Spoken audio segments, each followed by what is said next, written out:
Good morning. In the earlier lecture, we discussed total differentiation. The next article from this chapter is chain rule.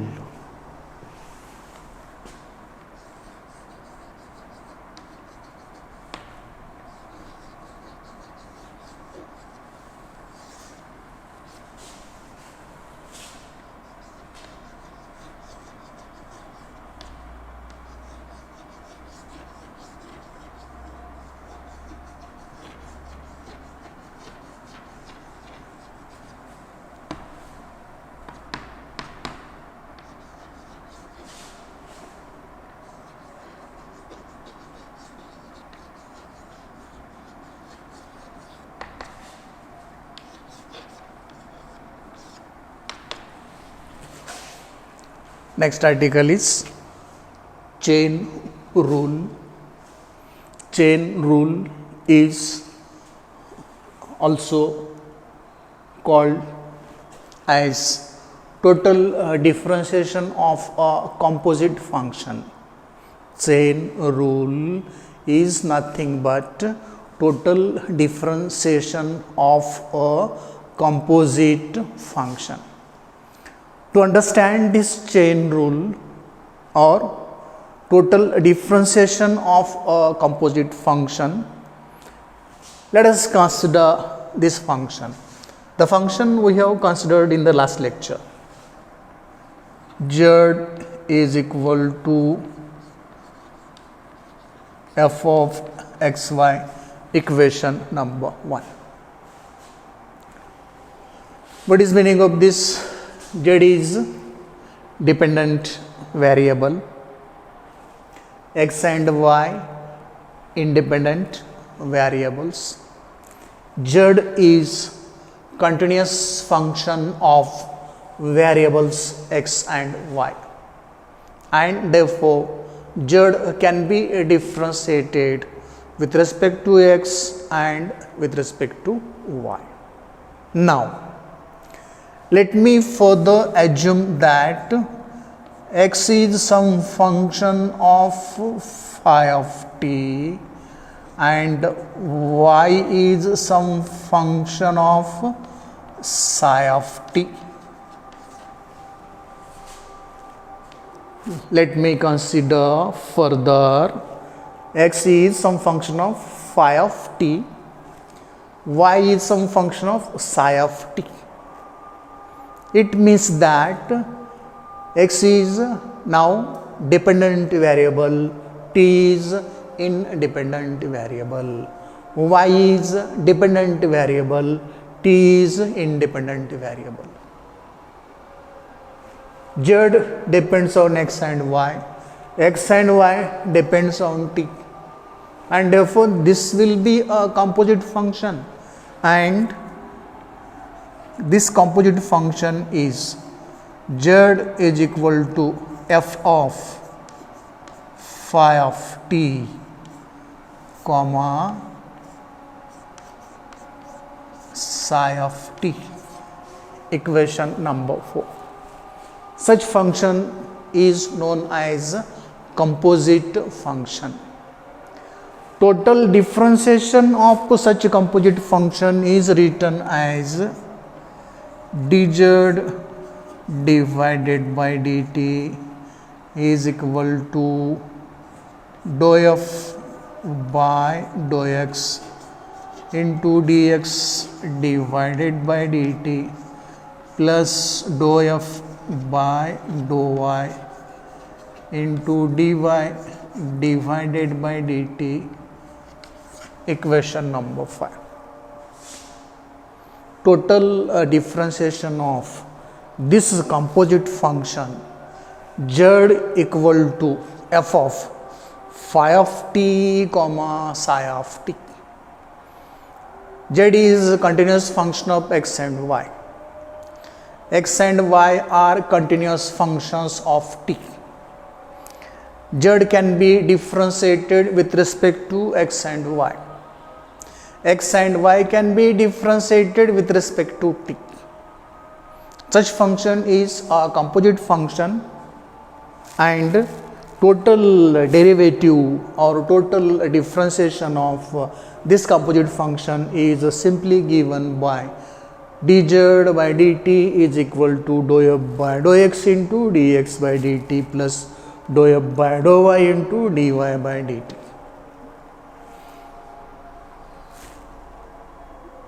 This total differentiation shown in equation 5 of the composite function in equation 4 is known as chain rule. There is a chain of differentiation of a function with respect to the variables. This is known as chain rule or total differentiation of a composite function. Let us see how to get equation 5. In the earlier lecture, we got this equation after applying the Lagrange's mean value theorem in the total differentiation, and what we got? Dou f by dou x into delta x plus dou f by dou y into delta y plus delta x sigma 1 plus delta y sigma 2, equation number 6.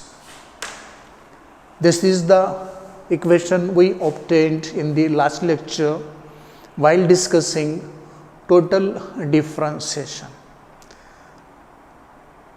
After applying the Lagrange's mean value theorem, we got change in the function z as dou f by dou x into delta x plus dou f by dou y into delta y plus delta x sigma 1 plus delta y sigma 2, where sigma 1 sigma 2 tends to 0 as delta x delta y tends to 0. Sigma 1 sigma 2 tends to 0 as delta x delta y tends to 0. Now let us divide equation 6 on both sides by delta t, because z is function of x and y, but x and y are functions of t, and therefore let us divide equation 6 on both sides by delta t to get delta z divided by delta t is equal to dou f by dou x into delta x by delta t plus dou f by dou y into delta y divided by delta t plus delta x by delta t sigma 1 plus delta y by delta t sigma 2. Now delta x and delta y tends to 0 as delta t tends to 0. Delta x delta y tends to 0 as delta t tends to 0, and therefore limit delta t tends to 0 delta z by delta t will be dz by dt is equal to dou f by dou x into dx by dt plus dou f by dou y into dy by dt. Equation number 7. Delta x delta y tends to 0 as delta t tends to 0. As delta x delta y tends to 0, sigma 1 sigma 2 also tends to 0. This term being negligibly small, as delta x delta y tends to 0, delta t tends to 0. So we just ignore this term. We have seen what error is going to occur if we ignore this term in the last lecture, and therefore when limit delta t tends to 0, let me write this equation as dz by dt is equal to dou f by dou x into dx by dt plus dou f by dou y into dy by dt, equation number 7. Compare equations 5 and 7. This is the equation we wrote for differentiation of this composite function, which is a chain rule, and using the procedure we used in the total differentiation, we get the same equation. This is known as chain rule.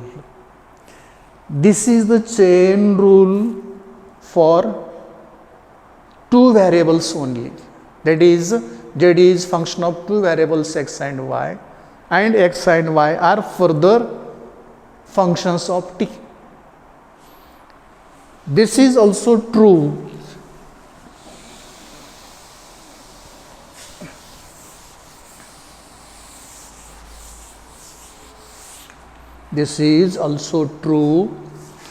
if f is function of x, y, z and so on. For simplicity, let me consider three variables x, y, z. F is function of x, y, z. F is continuous function of x, y and z, and therefore f can be differentiated with respect to x, y, z. Further, what we assume, x, y and z are also functions of other variable, that is t. X, y, z are functions of variable t, continuous functions of variable t, and therefore x, y, z can also be differentiated with respect to t. Keeping these things in mind, total differentiation of this composite function, when it will be composite? It will be composite when x is function of t, y is function of t, z is also function of t, it will become a composite function, and then total derivative of this composite function will be df by dt is equal to dou f by dou x into dx by dt plus dou f by dou y into dy by dt plus dou f by dou z into dz by dt, equation number 8. This is the chain rule when function f is function of three variables x, y, z. If there are more number of variables, the same equation can be continued for incorporating other variables also. Now let me assume that we have one more function, f is equal to f of xy, okay, and x is function of r of theta, function of r and theta, y is also function of r and theta, okay. So f is equal to f of xy. What is x? X is equal to f of r theta, r comma theta, y is equal to f of r comma theta. If we put this for x here and this for y here, the function f will be composite function, and we are asked to write total differentiation of this composite function. Now the case has become somewhat complicated, and therefore we cannot write this way. Now such differentials will also be partial differentials here. This differential will also be a partial differential here. And according to chain rule, the differentiation of this composite function will be dou f by dou r is equal to dou f by dou x into dou x by dou r plus dou f by dou y into dou y by dou r, equation number 9, and further dou f by dou theta is equal to dou f by dou x into dou x by dou theta plus dou f by dou y into dou y by dou theta, equation number 10. Equation 9 and equation 10 is true for this composite function provided that f is a continuous function of x and y, and so f is differentiable at x and y. Similarly, x and y are continuous functions of r and theta, and therefore x is differentiable at r and theta, y is also differentiable at r and theta. There are continuous differentials of f with respect to x and y. There are continuous differentials of x and y with respect to r and theta. When this is true, using the chain rule, we can write equation 9 and equation 10. What is equation 9? Dou f by dou r is equal to dou f by dou x into dou x by dou r plus dou f by dou y into dou y by dou r. Equation 9. And what is equation 10? Dou f by dou theta is equal to dou f by dou x into dou x by dou theta plus dou f by dou y into dou y by dou theta. Equation number 10. This is about the chain rule or total differentiation of a composite function. Here I have explained this chain rule taking into account various composite functions. Hope you understood it. Thank you.